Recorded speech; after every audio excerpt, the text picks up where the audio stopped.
Hello. Hi. Awesome. Welcome everybody to another breakout here. So I'm going to introduce both Nancy and Lori from Chickasaw Community Bank, who will be talking a little bit about the HUD 184 mortgage product. So go ahead, Nancy and Lori. Great. Well, just to give you a little background, I'm Nancy Bainbridge. I'm an executive vice president here at the bank. My specialty and expertise over the last zillion of years of lending has been construction to business entities. And in the last 12 years, we've expanded that, and I work with the HUD 184 Title VI.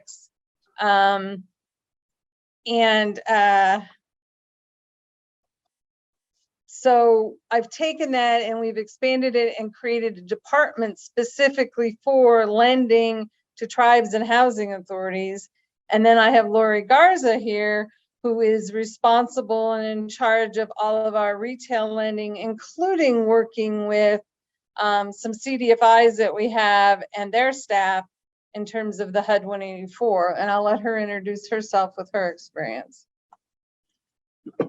Sorry, we're moving chairs here. We're going to do the. Hi, I'm Lori Garza, and I am a Vice President Retail Mortgage Production Manager here at CCB. I have been in some facet of the mortgage industry for 16 years. I've been with CCB almost 8 years, and I love what I do here, and I love helping first-time home buyers. That's one of my favorite things, is helping first-time home buyers obtain homeownership. We'll go ahead and get started. And if you want to, we're not opposed to you jumping in with questions. It's hard to do this virtual, so if you want to do that or you want to hold them to the end, we are going to have a breakout session in about an hour where you're going to break up into a couple groups, and we're going to go through the HUD 184, and then we're going to go through questions you should be asking yourself and your tribe on what you actually want to achieve and how you want to set it up.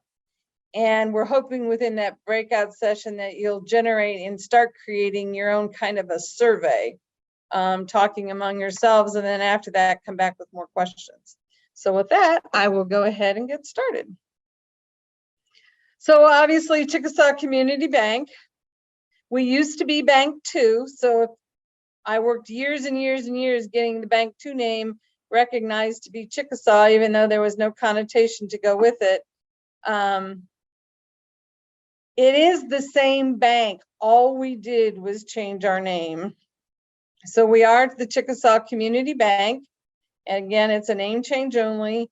We've been a CDFI since 2005. So we've been working as a CDFI for a long time.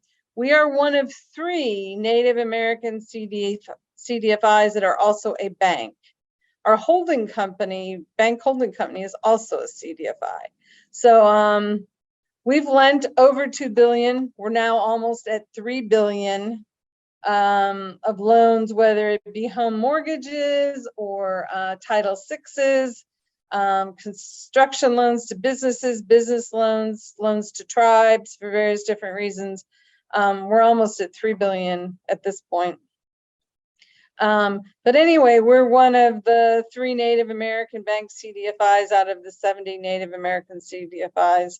Those are round numbers, but so we did change our name. As I said, Governor Anatobi had a vision when he created the bank back in 2000 that it would meet the needs of both Indian country and obviously Oklahoma City. And we rebranded in 2020.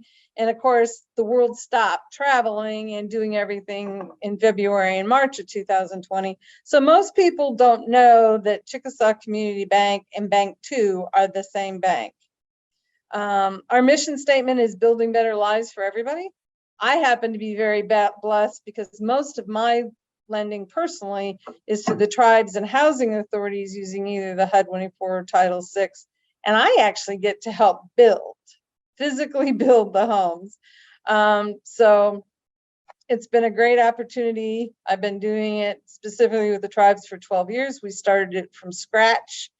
We have just completed building our 1,210th unit. And we currently have 20, 25, about 50 in the works right now. We are a member of the Federal Reserve. As I said, we're a bank. We're a Federal Home Loan Bank of Topeka as well. So we have all those benefits to go with it. Just to give you, sorry, I had to quicking in and helping people still get into it. So a CDFI and what it can do deposits, checking, business loans, home mortgages, and other services. You know, home mortgages include credit counseling, home buyers education, business loans, business training, you know, all of that. And I'm not going to go into that because you guys all know that. But just to give you a brief idea, so your CDFI, what's its purpose? What's its ultimate goal? How does your tribe work through your tribal decision-making process? And then what are your demographics? Lori can tell you, and we've both worked with several tribes that have wanted to set up CDFIs, and they've reached out to us and we've sat down with them and worked on it. And it's actually ended up with their demographics that, you know, doing 5 or 10 loans, home mortgages a year really aren't self-sustaining. So then you have to go back, and we'll go through this in detail, but you really have to go back then and look at your demographics and your funding sources and determine, you know, do you need to be self-sustaining? Are you always going to have contributions? But we'll go through that in a little more detail, but that's one of the things you need to be thinking about as we walk through this presentation. So influencing demographics are obviously the population of the tribal members, location of the tribal members, on reservation, off reservation, the density of the tribal members. Are they all close together? Or, you know, like Navajo is over 3 different states.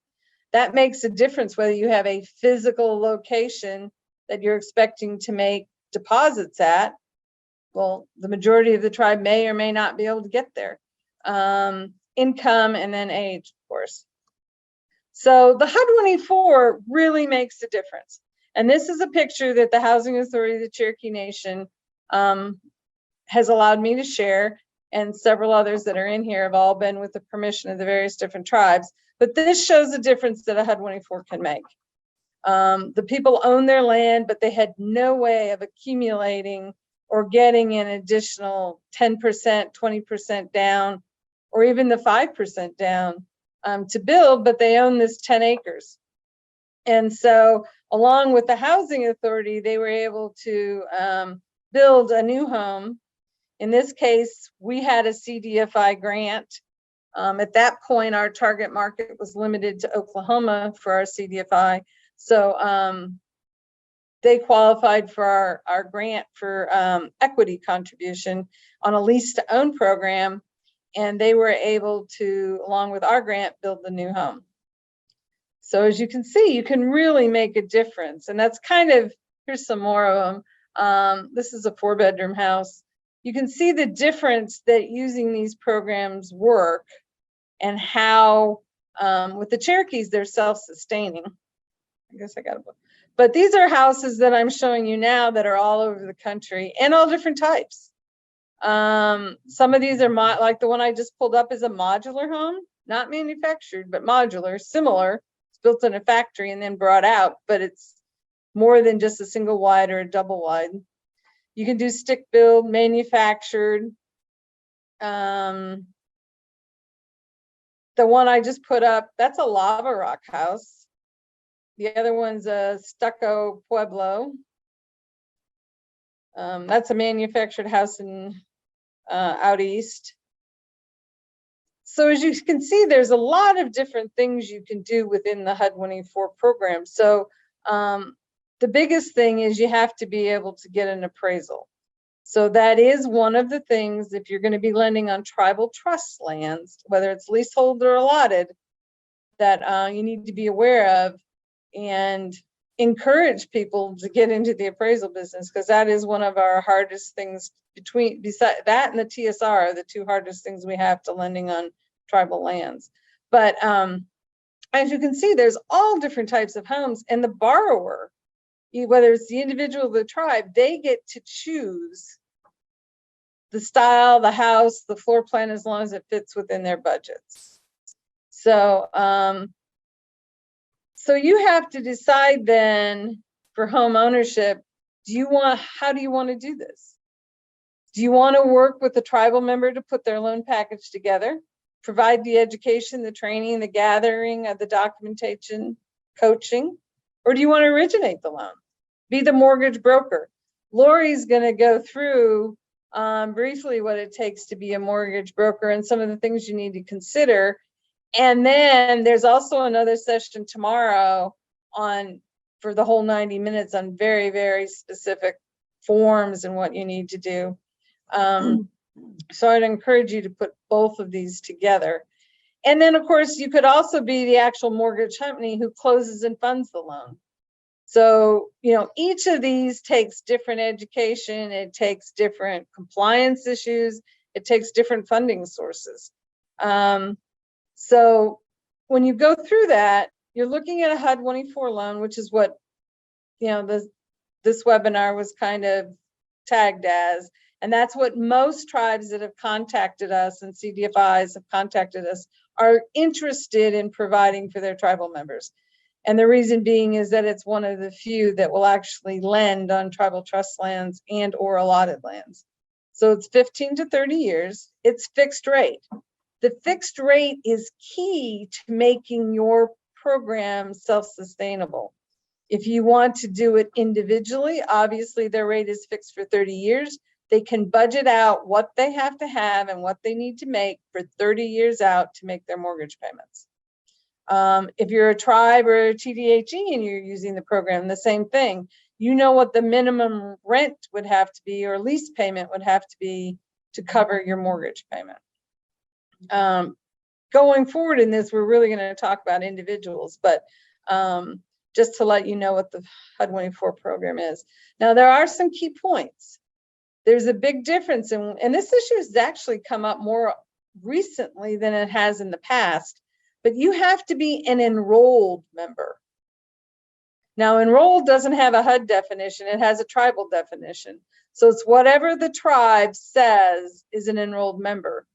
But several tribes have, descendants or heirs that are not considered enrolled members. And under the HUD guidelines, you have to be an enrolled member of a federally recognized tribe.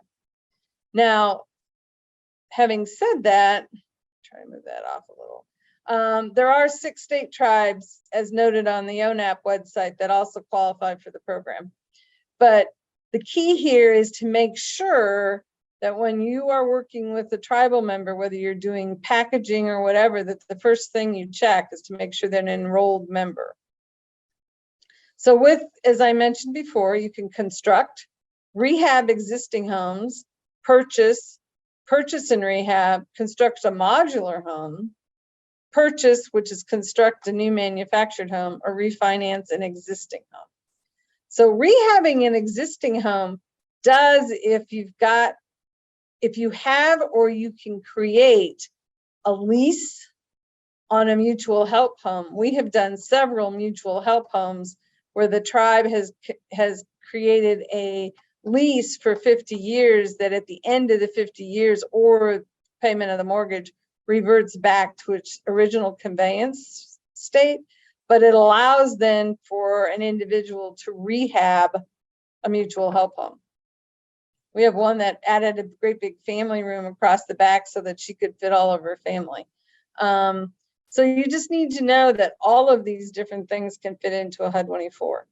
The most difficult loan in the HUD-24 is a loan on tribal trust construction, because you have to have both the construction experience, because you got to do the draws and the construction financing, as well as, the tribal trust. Working with the CDFI that's tribally based should make working with the BIA and the tribe and getting the information, though, easier than it is for somebody else to be doing it all and having to get contacts with each tribe. So this is the map. If you're not familiar with it, this was the most recent one I could find, and it's the one that's on their website. However, Utah is still blocked out, and as I recall, it's fully approved now. So as are the Virginia states. But the yellow states are fully approved. The red are partially approved, which means there's certain counties, like in Alabama, it's Washington and Mobile. And then Texas, it's Hudspeth in El Paso, right? Yeah. And then the white states are not yet in the program. So, and HUD and the tribes work together to put the states in. In order for a state to get in, a tribe has to ask for it and then work to help get it into the program. So the mortgage and originations, I'm going to have Lori go through what you need to consider and go through that in detail, and then I'll come back and follow up. Hi there. Again, my name is Lori Garza, and I am the Vice President Retail Mortgage Production Manager here at CCB. I also work with our CDFI partners that do originate mortgage loans. And of course, in the course of that, I've also spoken with several others that have interest in that. And we always want to, when we start looking at that, we want to make sure that it's feasible, and that there's a scope of understanding of what all it entails.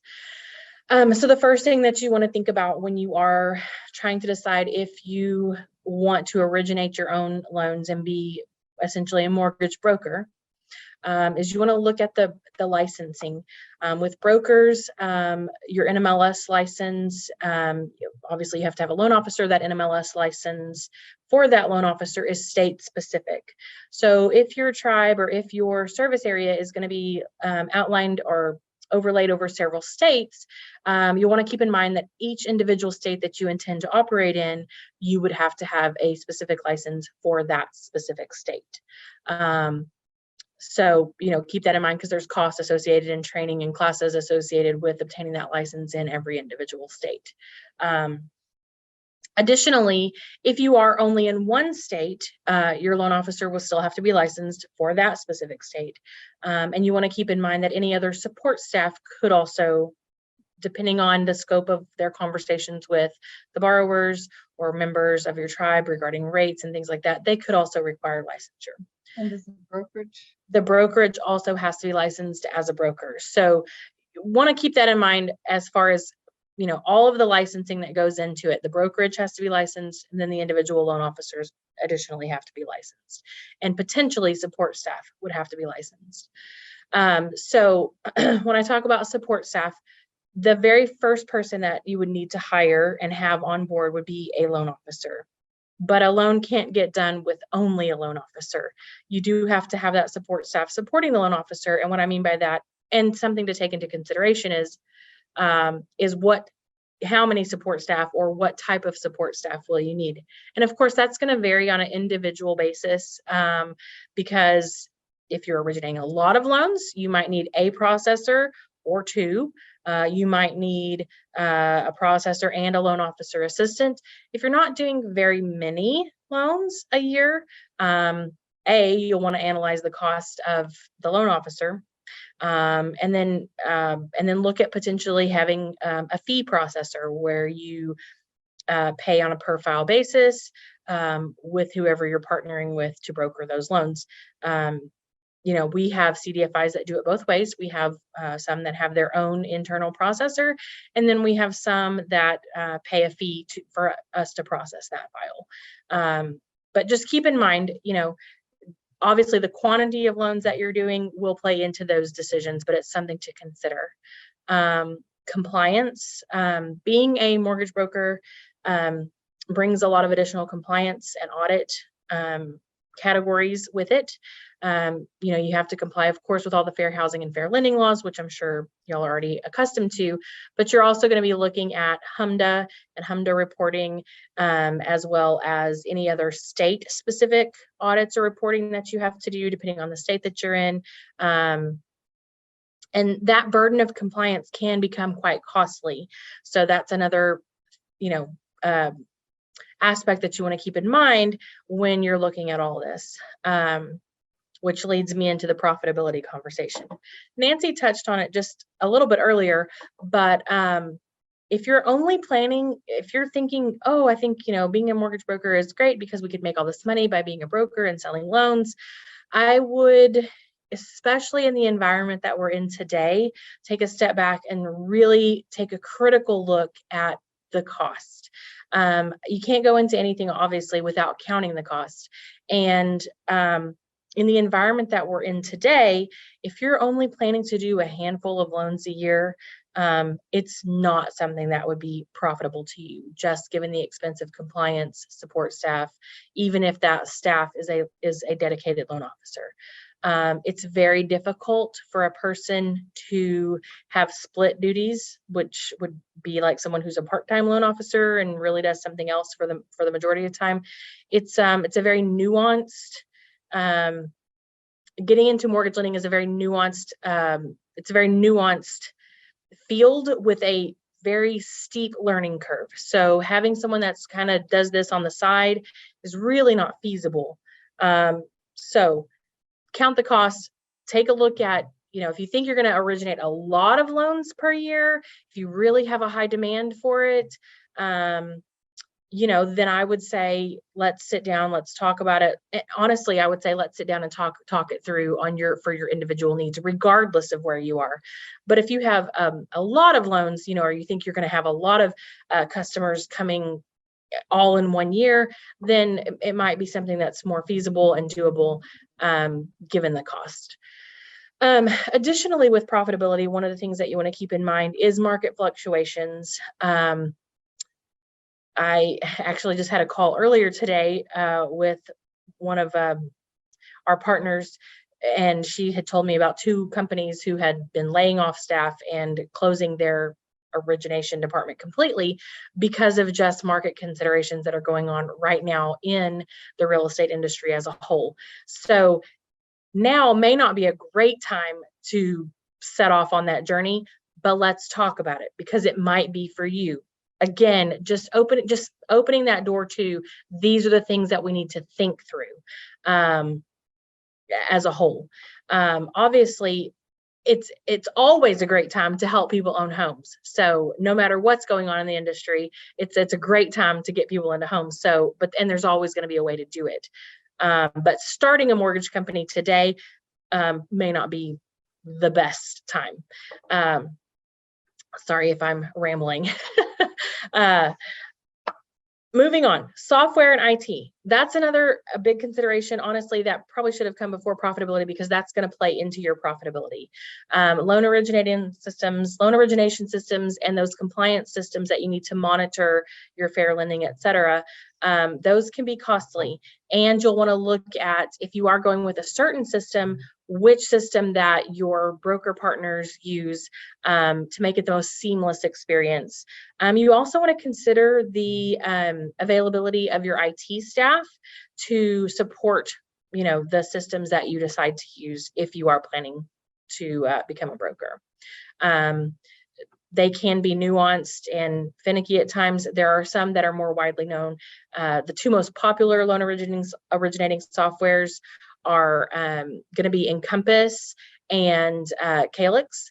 Those are the 2 kind of, I would say Encompass is the kind of the industry gold standard, and then Calyx is also a very well-known program. There are others that can be doable, but those are kind of the industry gold standard. So moving on, if you decide that originating is not for you, there are some other options that you can assist your members with homeownership.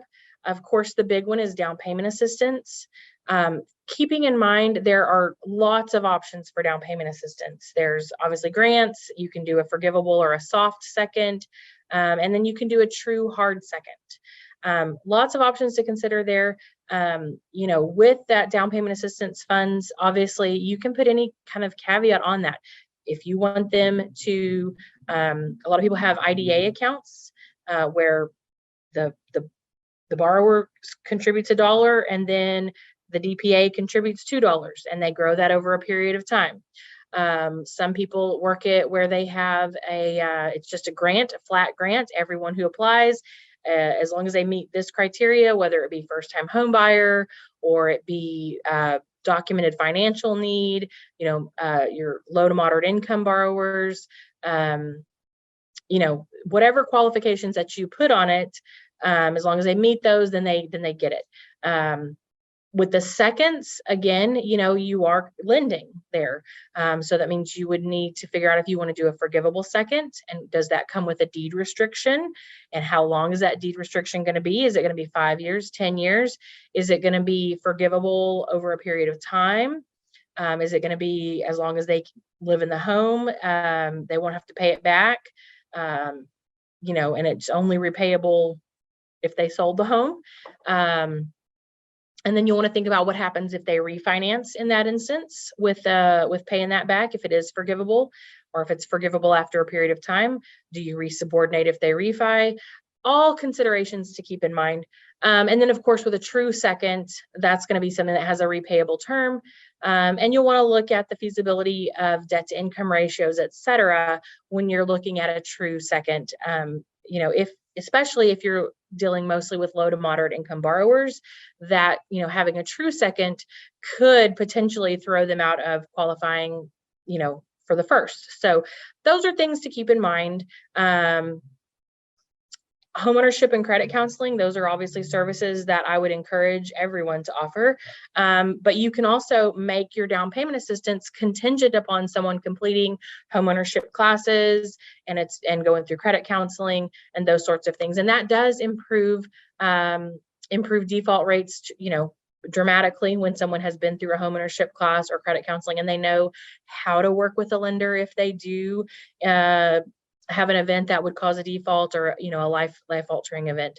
Additionally, another option to assist borrowers with homeownership is rent to own units. We've seen a lot of CDFI and tribes doing these lately, where they'll build a neighborhood and then they rent it to the borrower for a period of time, and then depending on the set circumstances, if they use a HUD 184 to build those homes, which Nancy will talk a little bit more in depth how that works. But if the tribe or CDFI uses a HUD 184 to build that home, then that loan is then assumable by the Native American that they are renting it out to own it. So that can be structured again in a myriad of ways. I would highly encourage, before you start out on that journey, seeking counsel or seeking advice from others who have been on that journey. And of course, we are here to answer any questions that you have as well, because we have experience in dealing with all of these things. So I know there's a full 90-minute session on becoming a mortgage broker tomorrow. I definitely don't want to duplicate any of their efforts, but I hope I've just planted maybe a kernel or planted a seed where to kind of get your ideas flowing, get your questions rolling around in your head, the things that you really need to find out as those options become available to you. And that is all that I have, and we'll send it back to Nancy. Thank you for your time today. So I just wanted to let you know there are quite a few questions. I don't know if you wanted to do a quick yeah, I was just going to say that might be a great time to. Are they under the chat, right? So yeah, I can read them if you'd like. Yeah, why don't you? We're having with only one little screen here on our lap. The first question is from Sheila. When you work with a manufactured dealer, how much do you give them as a down payment to order the home? HUD is actually restricted to 10%, period. And that's just of the purchase price of the home. It does not include any of the construction funding that goes with it for the driveways, the foundation, the skirting, all of that is a separate budget, basically. So it's 10% of the manufactured home price. And then Sean asked if the licensing was separate from the requirement from the state NMLS requirement. So the NMLS requirement is a federal requirement, but the state requirement the broker licensing and the loan officer licensing all goes through the state mortgage licensing. And then it has to be registered. Once you have that, you'll register it with the federal NMLS registry. And then of course it's different than your business licensing. So any business licensing required by your state is separate from the NMLS licensing. Great. And another question from Sheila, can you become a broker if you're CDFI lender on tribal land and not get licensed? So in the short answer to that question is no. And the reason for that is to become NMLS licensed, to originate first mortgage loans using a secondary market product like the HUD 184 loan, you must have an NMLS license. And so you can't avoid that licensing piece to originate HUD 184 loans. The long answer is if you're only lending your own money, maybe. But I would seek legal counsel. I'm not licensed to give legal advice.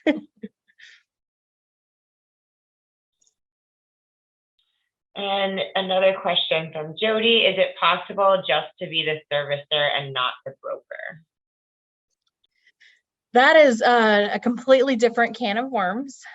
So I think when you're talking about servicing, you're talking someone else originates and you purchase the loans from them once they are closed and you just service those loans. It is possible. It's a completely different process and not something that we can cover in the scope of this call. But it's also something that you have to go through your state. It's highly compliance driven, given that you're talking about defaults and, you know, not just collecting a payment and turning around and doing it. You're dealing with the back end of distressed borrowers, and it has its own set of rules. Absolutely. And laws. Yeah. We do, Governor Anatoby's part of his request and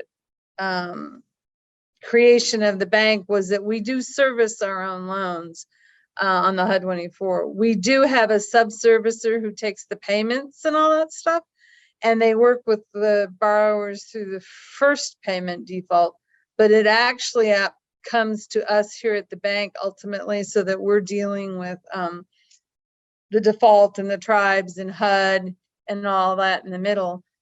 And we are in fact in the middle of taking on more of that and setting up a subsidiary. And it's taken us over 1.5 years just to get the approval from the state to be able to do it. I don't know if it's different because we're a bank or not, but. And that's with years and years of experience and working with a sub-servicer, and they're still, it's still a lengthy process. Again, it's not really something that we can cover in the scope of this call. The thing about mortgage lending, and a lot of you already have CDFIs set up that are already lending. You're doing business loans and all that. So having your mortgage loan officer could easily be the one doing the business loans as well. Oops, sorry, you got half of me here. So you might have that person and that staff already established. They just have to be trained then on mortgages. When I did commercial lending, I did it all. I worked at a very large bank that did none of it. And then I worked at a very small community bank where I was basically only a lender, and I did car loans, credit card loans, you know, all the way up to lending to their businesses. But you do have to know, especially when you're dealing with personal credit, that all of the fair lending guidelines and those things and disclosures come into play. The government is very protective of the consumer and the borrower and the tribal members, and you don't get to avoid that just because we're CDFIs or lending to tribal members. You know, it's imperative that it's followed for everybody's protection, and you know, that's one of the things that the trainings are all about. So just to let you know that. so if you go back then to Lori's comments, and what we're trying to do through this, as you recall, is to update you kind of on the HUD 184 and how it works, but also to start you thinking of, you want to do this. Now, what questions do I have and what do I need to ask to get this done? We've had several tribes that have come into us wanting to be an actual mortgage originator and have decided that, and remember, and I think in the write-up it says this is an ever-growing need. So what you decide today or tomorrow, as you get experience and knowledge with your loans and all that stuff, it isn't static.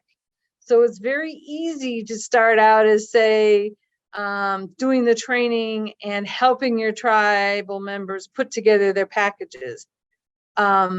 It's the biggest need from our point of view, and I think from any lender, including yourselves, if you're doing loans on tribal trust, is to have contacts that will get you your TSRs and know what they are and know how to read them, to know how to get the lease.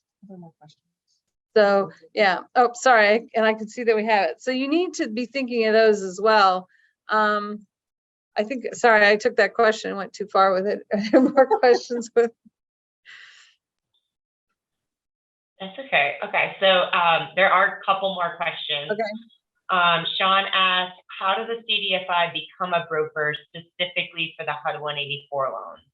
And then he also asked, outside of the NMLS requirements, are there any more? Any more licensing requirements?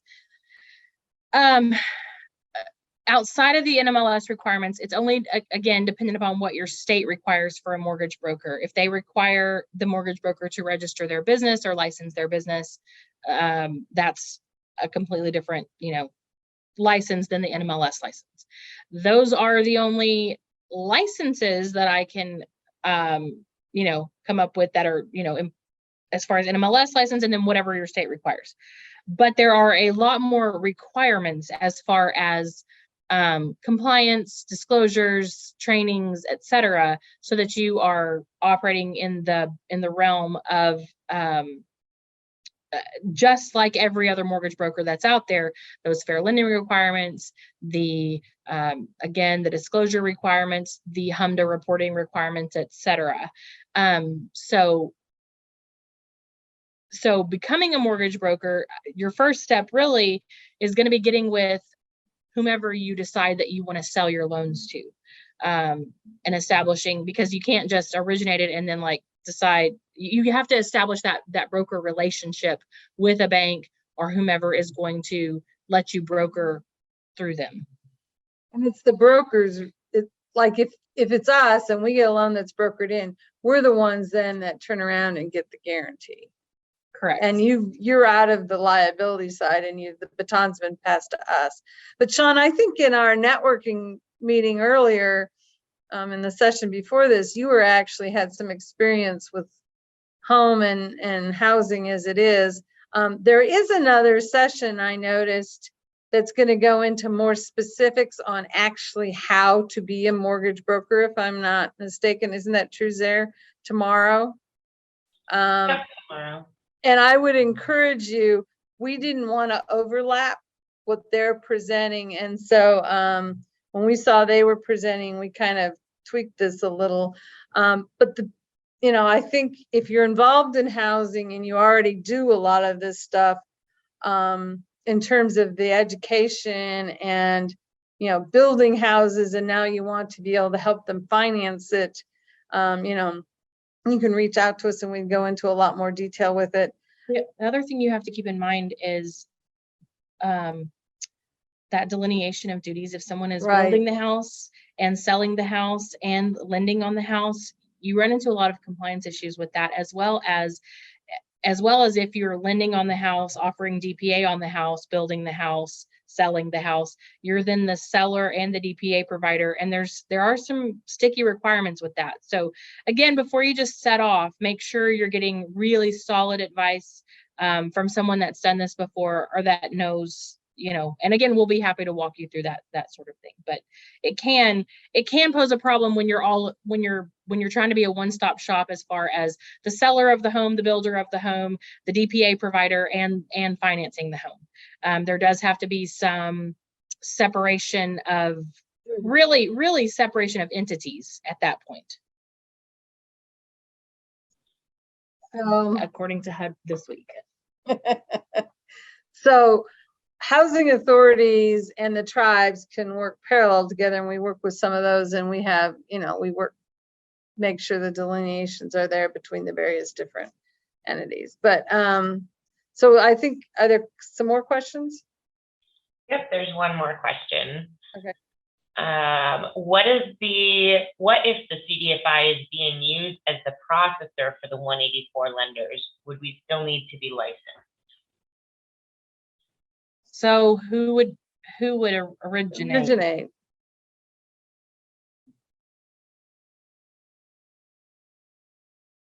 Are you saying they would just process? I'm not understanding the scope of the question. Processing is usually getting all the information from the borrower, but not originating the loan. So yeah, she's saying if the HUD 184 lender was originating the loan and the CDFI was processing the loan, does the CDFI need to be licensed? it would really depend on how they define their duties. Correct. You know, if they're going to be talking rate at all, if they're going to be talking some of the things that require an MLS number, then yes, it just depends. And then you have to be meticulous if you define it so that they're not going to do the things that require an MLS number, then you have to be meticulous in documenting it, because that's the last fine you want to get. Additionally, I'm unclear who would be the loan officer there. And you'd have to, I mean, I'm not quite sure how that would work, because processing is usually done right after the application comes in and before it's closed. So if you're processing and closing versus after it's done servicing, and sometimes processing and servicing are mixed up. So we're talking about just gathering documents and sending those on to a lender. That's kind of a different story. That wouldn't really be the definition of processing. So but we can, if you want to contact us and ask us that question direct, we'd be glad to go into details with you, and we could be more specific in our answers. And you'll have all our contact information at the end of the presentation. So it looked like there was another question that just got added. It was a comment, yeah. Wouldn't that be more like packaging? Yeah, and that's kind of what we call that, is packaging. And we have several CDFIs that start or are starting is just packaging. You know, they're finding out what the need is. They're using grant funds or tribal funds from other sources to pay for everything, and then trying to determine the need before they go off and buy software and all that, you know, all the other expenses that are tied to it, training, compliance, because that's time consuming, not only with money, but with time to find. And we have several that, we have one that actually did all that, went out, they hadn't talked to us beforehand, but they came in after the fact and wanted to, you know, do it. And we've gotten 4 loans in a year and a half from them. So, and they're not selling them to anybody else. It's just that turned out to be their need at the time. And part of it's COVID and all that kind of stuff. But, you know, now is a time with rising interest rates, the government's intending that the real estate market will slow down slightly and reassess. So, you know, it's a good time to sit back and study and set yourself up for success. So that's one of the reasons why this is perfect timing for us to go through some of the things we think you ought to be asking yourselves and what your sources are. So, and I went ahead and I looked at funding, and usually when you look at funding, the statement is usually called sources and uses. You put your sources first and then you put your uses. But to me, it's much more important to define all of your uses first. What do you need to spend money on? And then where's it going to come from? So with that, this slide I'm talking about is operations of programs, which are all the expenses that basically Lori just went through. Software, staffing, compliance training, buying your licensing, all that is an operations startup cost. And then you've also got the ongoing operations, your daily costs that go with it. And then you have to look at your loans to your tribal members. Are you going to fund them? If you're going to be more than a broker, then you're going to fund the loan with your money, and then we're going to, if it's us, we would buy it completed. Then you're more of a lending entity. And, a lot of CDFIs are already used to doing that with their business loans. So you just need to determine which way, if you're looking at getting into the mortgage, you kind of want to do it. The other thing is as Lori mentioned, you have your grants and your down payment assistance and your second mortgages, and whether they're formal or whether they're just totally a grant and there's nothing, or if you put them in and there's a 5-year forgivable second, or those kind of things. And then the other thing you have to have evolved in, if you're going to be looking at these loans, is a loan loss reserve, or to be a mortgage company, there's usually a capital requirement of equity in it. And if your loan doesn't meet the guidelines, not in terms of us processing, but for some other way, shape, or form, you do have to qualify to buy it back. And then you would be carrying it. That's not for a CDFI separate from anything else. That's true of every mortgage banker across every mortgage business across, not the individual, but the business. The capital reserves vary, and we can work with you on those, and it depends on size and all sorts of other things. But that is something else that you have to think about. And then, of course, there's capital assets, computers, furniture, location, are you going to rent, that kind of thing. And then from sources. So there's some great sources, sustainable sources. Are you looking for this to create its own cash flow so that down the road it will sustain itself? So then you're looking at profitability, or you might be looking at, a tribal annual line item budget. You're going to be a line item, just like sometimes homeowners education is, or, credit counseling. Those things often, obviously you don't make money from those. They're training that you do and you devote staff to. And typically they're on the budget every year as something the tribe has prioritized as needed, and they fund it out of their normal budget. So is the CDFI going to be one of those, or is it going to have to sustain itself ultimately through its own profitability? So those are the things. And then, of course, there's short-term sources are grants. The CDFI has some fabulous grants. You can get private sources from other investors. You can get startup funds, plus you can get longer-term commitments.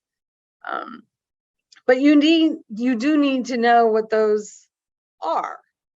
If you're going to start up and you're getting a $200,000 grant this year, and it's good for 3 years, and you have to reapply, what are the chances of you getting it again?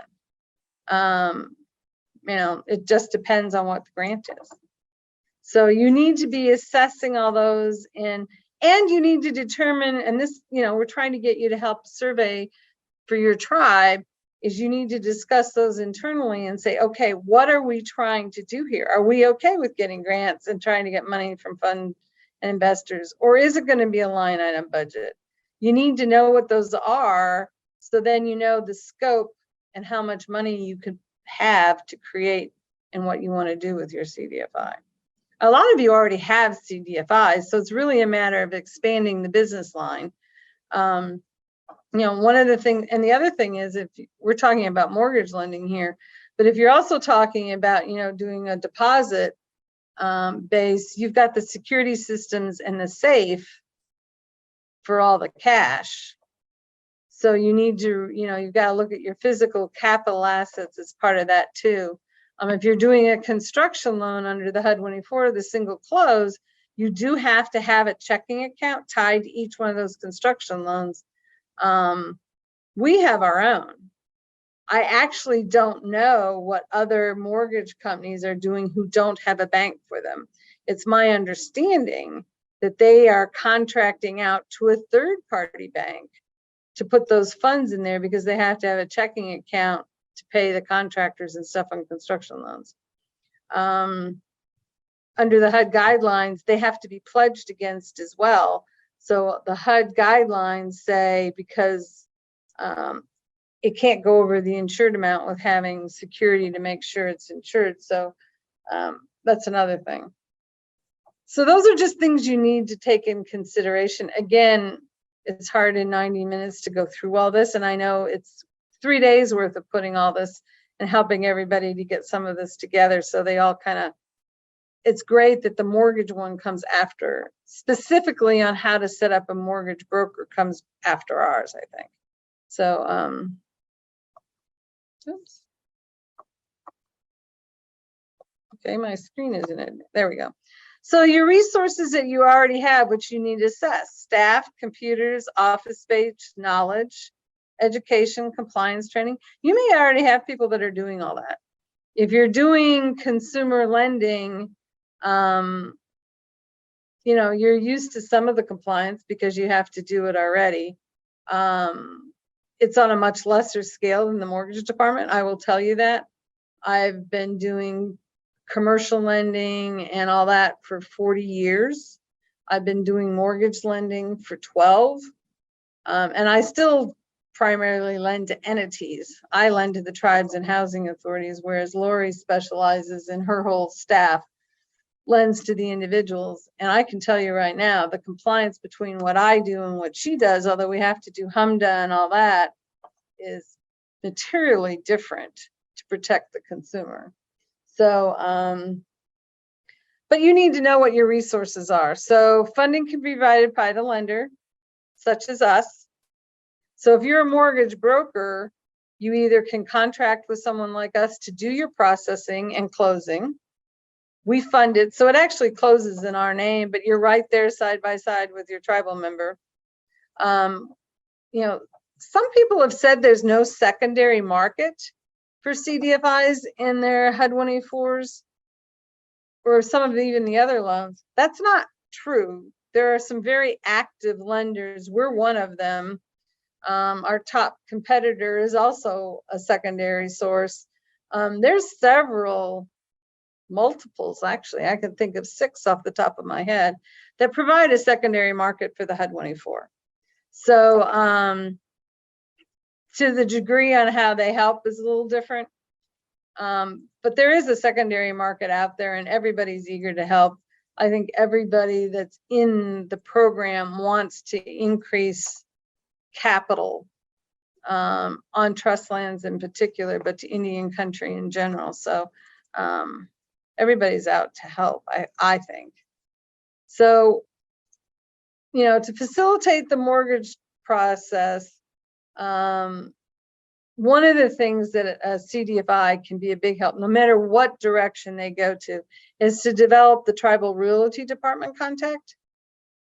I can tell you right now, one of the issues we have is when we have to go through the tribal realty department and the mortgage. So we're lending to your tribal member. We get the mortgage, we get it all put together in a package. We have to send it back to the tribe. So it's got to have a priority to get done. And a lot of times it gets put to the side of the desk. The money's already out the door to your tribal member. The tribal realty department has to take it, review it, and then send it on to the BIA. Whether the BIA is approving it or not, whether it's a hearth lease or not, it still has to be recorded with the BIA. No matter, and we were listening yesterday on, I think Denise Zuni and I've had conversations at lunch about it. You have to have your documents that are going to affect your mortgage filed with the BIA so we can get a TSR. It's comparable to a title policy and title opinion out in the fee simple world. There has to be somewhere where the bank and HUD are confident of what the documents, you know, whether there's a mortgage in front of us that has to be paid off. Bank of America used to be in the business a long time ago before I even got into doing it. Well, when they got out, a lot of their loans were still alive. Trying to get their mortgage release is very difficult. And there's still some out there. So you've got to have that TSR to know it, because you don't know if it was paid off or not. And then there's the land jurisdiction and status report completed. That should actually be the first document an MLO gets, because a tribal member will often come in and say, oh, I own the land or this or that, and not understand the actual legal ownership, whether it's an assignment of lease or, you know, it's a sublease of a master lease. Well, that's different on a HUD 184 and how we treat it than just a leasehold. So those are things that can be done upfront by every CDFI that would be amazing benefit to everybody in the process. So as I said, tribal lands, you know, we're dealing with a tribe right now that has restricted fee simple, tribal trust, and allotted. They have a subdivision that has both allotted, fee simple, and tribal leasehold all in one subdivision. But it was created back in 1965. So we're trying to work through some of that. So having that expertise at the tribal level or locally will facilitate it, no matter whether you're going to lend or do more or whatever. I think another question just popped up. Yep. Jody asked, do you only provide a secondary market for HUD 184 loans?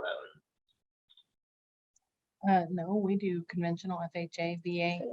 No, we do conventional VA, FHA, USDA, and some other niche products. But for tribal land, unless it is fee simple tribal land, then we would only be able to do the HUD 184 loan. The VA will lend on it, but they do those direct. So they just house those themselves. But we as a bank and a tribally owned bank who believe in tribes helping tribes, we're a secondary market for all of it. And we currently have almost $800 million in servicing in our servicing portfolio. So we're well on our way to $1 billion. Yeah, we're on our way to $1 billion. And we are actually in the, we've just increased our staff and we're taking on more of that as we speak. So, but again, you know, Governor Anatoby really believes in tribe helping tribes. And so that's been our mission with building better lives all along. And I can tell you, I've worked in various different banks over my 40+ years of career. And one, I've never stayed this long in any bank. I plan on going way past retirement and still working here. COVID and staying at home for a while assured me that I have too much fun working in what I'm doing. But, you know, you saw the pictures of the Cherokees. It's just what you can do and how you can help, whether you're dealing with business loans for tribals members who, you know, don't otherwise have that. The CDFIs offer, there's so many businesses with just $5,000, $2,500, $25,000 that banks really can't afford to lend. And then the mortgage products, it's just, you know, you guys have a great spot to be in. I mean, it's just phenomenal. So this is one of the things, and I show this slide at all my training on the HUD 184, because this is where we get stuck on any tribal loans. And if you read the note at the bottom, it says the tribe needs to decide upfront when they start sending people to a bank or a CDFI or anything else, who internally is going to be responsible for helping the individuals getting these documents. You cannot do a tribal trust or allotted loan without these 4 documents. And they're not something we can get. Well, you don't have to have a lease on allotted, but we have to have the lease. If it's a sublease, we have to have the master lease. Because the sublease is saying everything in the master lease is true, and now we're leasing it under the sublease.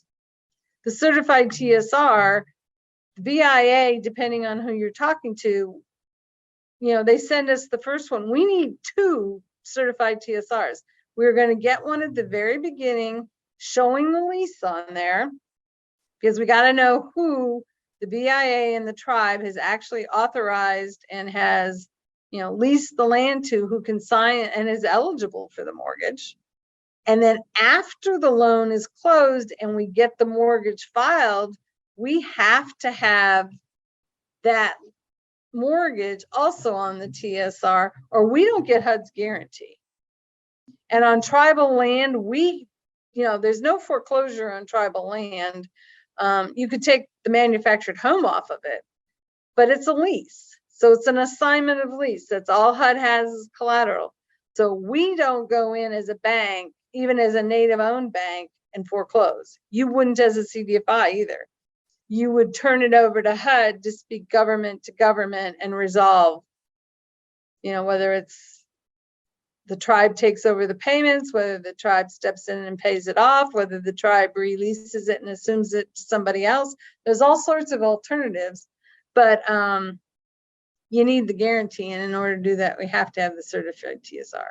You need a survey. We're dealing with one right now where the tract was divided into 3. And the tract that our borrower has is 10 acres. It's in the middle of the 3 tracts, and the 3rd tract, it makes a U, and they put where the improvements are going to be. And they're on tract 3. They're not on tract 1, which is the one our borrower owns or is leasing. So it's like, wait a minute, you can't put the house there because that's not our collateral. That's not where this lease is specifically. So you've got to have a survey. And if you're building, builders usually want to know where their easements, right of ways, and if there's anything else impeding their construction. So you need that. We have a survey that we had done with the driveway being short and sweet from one of the highways.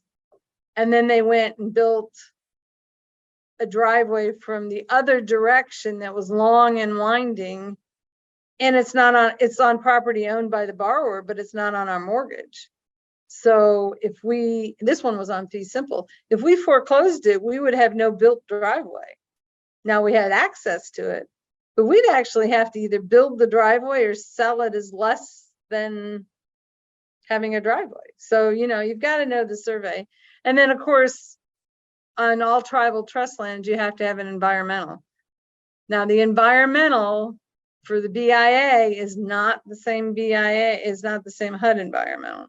Typically on an individual home, you're looking at a Cat X, but I do a lot of subdivisions. And so we're looking at, the assessment, and then they have to do the BIA assessment. And luckily HUD can take the BIA assessment and pull out the parts they need typically, and then do the release of funds if that's warranted. But these are things that a CDFI, the tribe, the housing authority, if they designate somebody, because the poor person, the tribal member comes and says, I'm ready to do a HUD 184, and we give them a list, and they're like, what the heck is a TSR? What do we need to do for an environmental?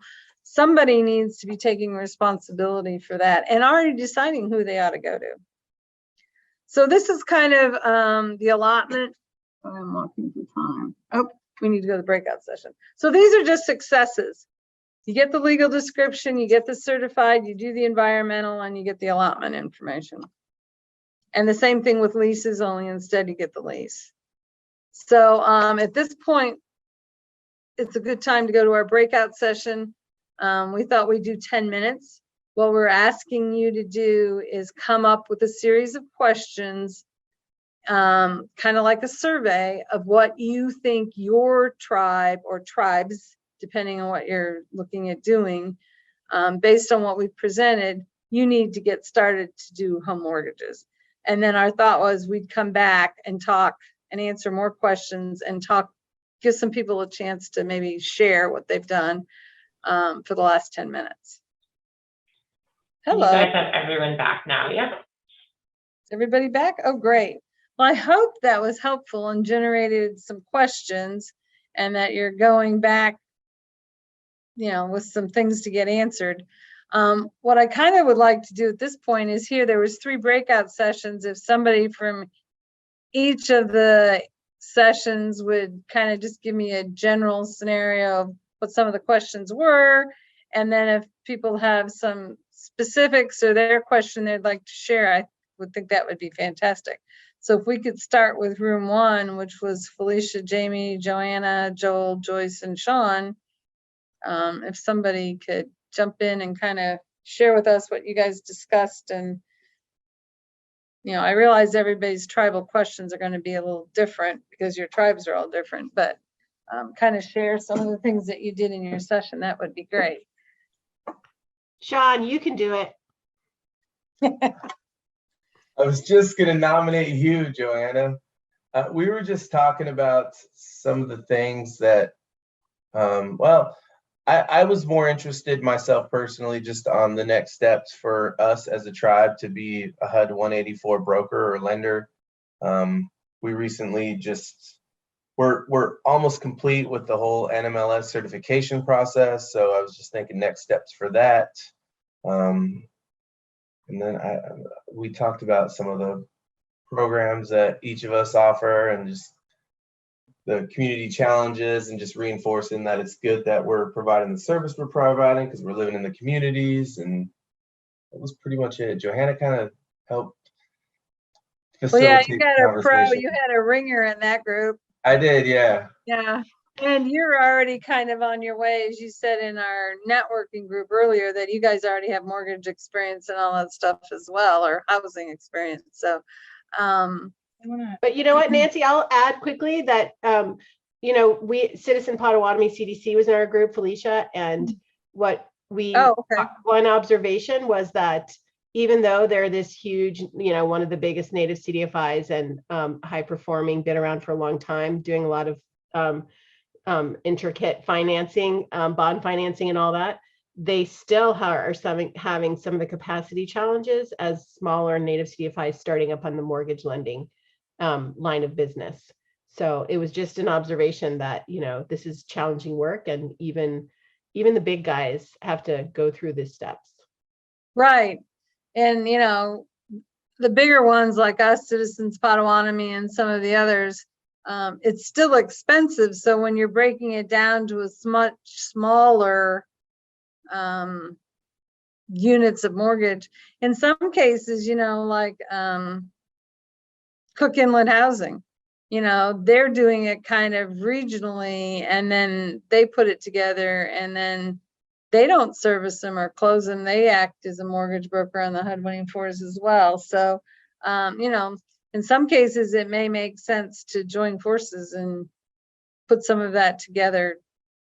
So, Once the email over, we can send a broker package out. yeah, if you want, Sean, if you have some information, we have more that we can give you. We just were constrained, to time and really trying to just start all the wheels going. Also, I would encourage, the other session is going to be on how to, and it's going to go through some very specifics, but we're definitely a secondary market, just like some of the others, and we are tribally owned. So we have a specific mantra, I would say, and mission, slightly different.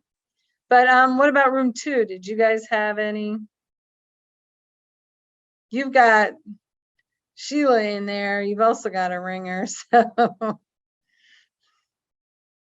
and I don't know who everybody else is affiliated with except for the Federal Home Loan Bank. So, do you guys have anything to add or want to share? Or who is room 2? Sorry. it's Francis, Jody, Pamela, Sheila, and Theo. Well, there were only actually 3 of us in the room. Oh, okay. So, And I think we just really mainly talked about maybe what we were doing and where we were at in terms of the process. Where Jody was, they're looking at moving forward with trying to figure out what they're going to do in their next move. Where I'm working for Negawa Community Financial Services, so I serve the Umatilla Reservation, and we're out a ways in terms of being able to offer mortgages to our community members. So all three of us were in very different positions. Well, great. Well, I hope you guys kind of learned something from each other and hopefully the session. So again, we're there to support, and unlike a lot, Governor Anatoly has tasked us with sharing. So if you know me over the last 12 years, some people say I overshare because I talk a lot, but I'm so enthusiastic and passionate about what I do, and I'm lucky to be doing this. So okay, well then we'll move on to room 3, which is Denise and Ross and Steve and says, I'm sorry, I may screw this name up. Is it Teta and Tina? And that's the last person I show on that list. So Steve kind of knows what he's doing, I know. Ross, would you be willing to report out?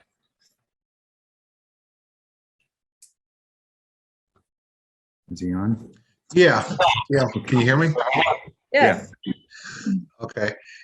Yeah, I mean, I was asking about, well, one thing was, is there a resource out there after, the discussion here about setting up or considering the feasibility of setting up a Section 184 program in-house in partnership with other banks or CDFIs that have that? And because the organization I work for, the Wisconsin Native Loan Fund, we don't have that, but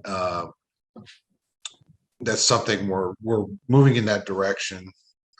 So Yeah, and we'd be glad to talk to you about it, whether it's with us or whatever, but we can certainly go through next steps and share with you what we do. And it's similar to what some others are doing, but again, our priority and our reason for doing this in the first place is reaching out was, one, we're a native CDFI and we totally support it, and Governor Anatoly strongly believes in tribes working with other tribes, so which is also why we do our servicing.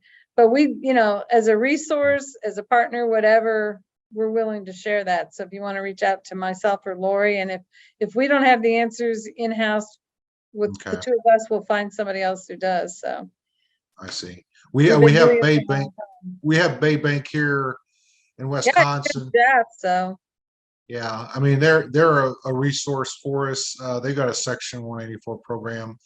They do. Although they're down in Green Bay, and we're in the southern part of this, well, kind of near the southern part of the state. We're in the northern part. So, but we work, with them, but also just have other resources there, such as yourself, just a network of people or organizations to draw upon in Indian country that, could help us build our capacity for that. So, well, let us know. Does anybody, I think that's all 3 groups. Does anybody else have anything to add in any of those 3 groups, or more questions? Or I'll just jump in and say we talked about scoping the size of the market, and Ross said that they're definitely doing that at Wisconsin Loan Fund, and so they but they also need to do some research, or anybody needs to do research on what kind of revenue might be possible based on the price of homes, based on potential size of mortgages, based on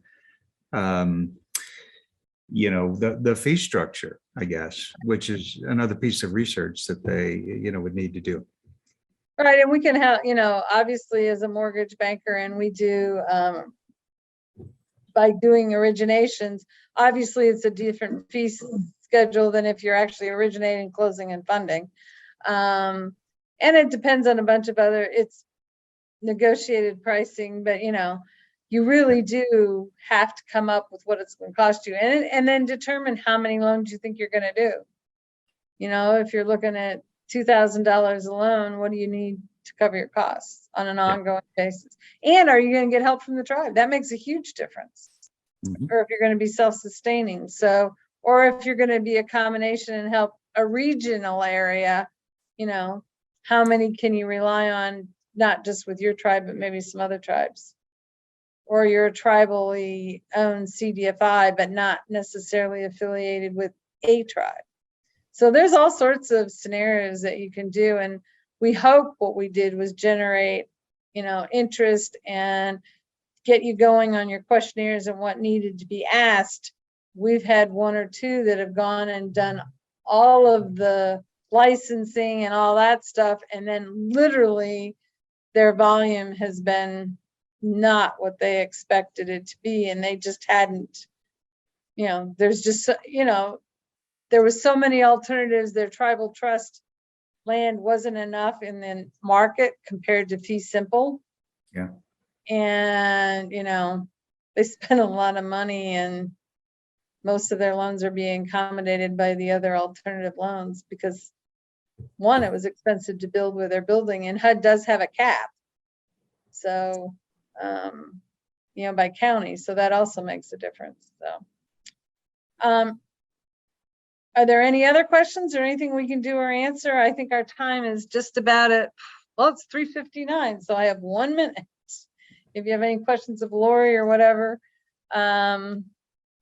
If I get back to the slideshow, I have our contacts here. Let me see where it is.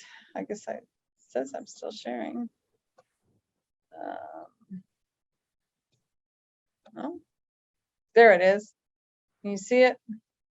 So we've got my contact and Lori's. We've got our phone numbers.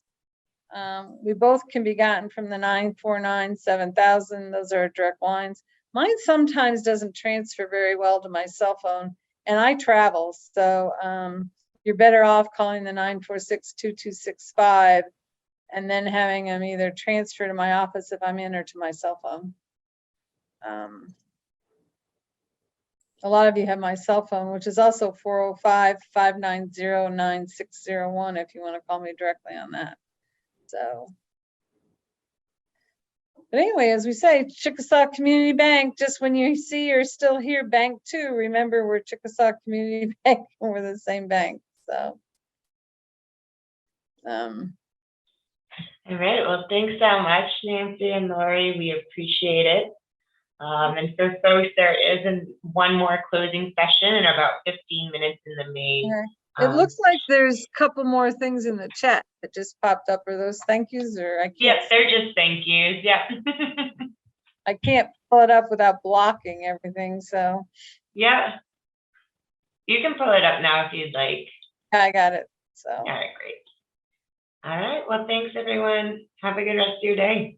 Thanks, everyone. thank you. We appreciate it.